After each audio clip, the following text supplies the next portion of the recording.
There's a trapdoor that's waiting.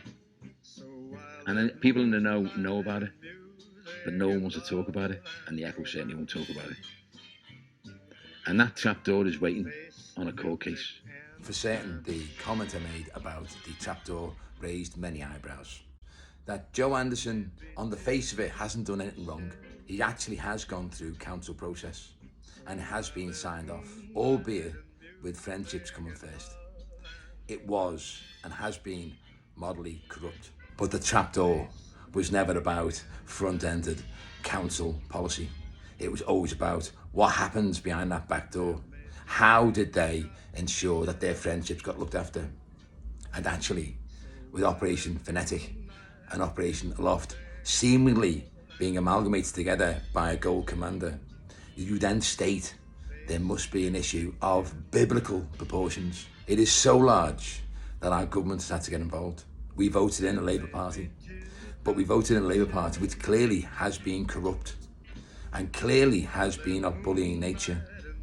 And there is no doubt of this. You need to go to the Max Corder report to see just how many times that they have bullied, that they have gifted away, and we have lost millions and millions and millions of pounds of our city's assets, while we scream from the rooftops that we're not giving enough money as we gift away assets for naught.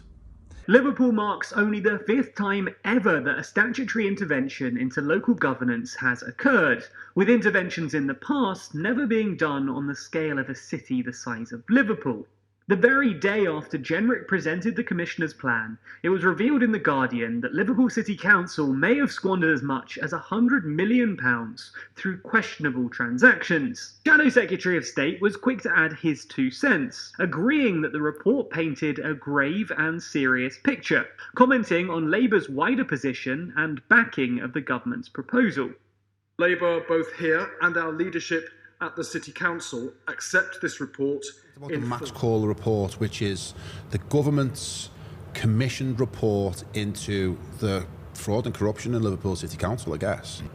We talked about Joe Anderson's arrest, and it seems 6 months later that nothing has happened in terms of anyone being brought to justice, or this investigation into the corruption of the council doesn't seem to have progressed. Feels like it's another case of sweeping it under the carpet.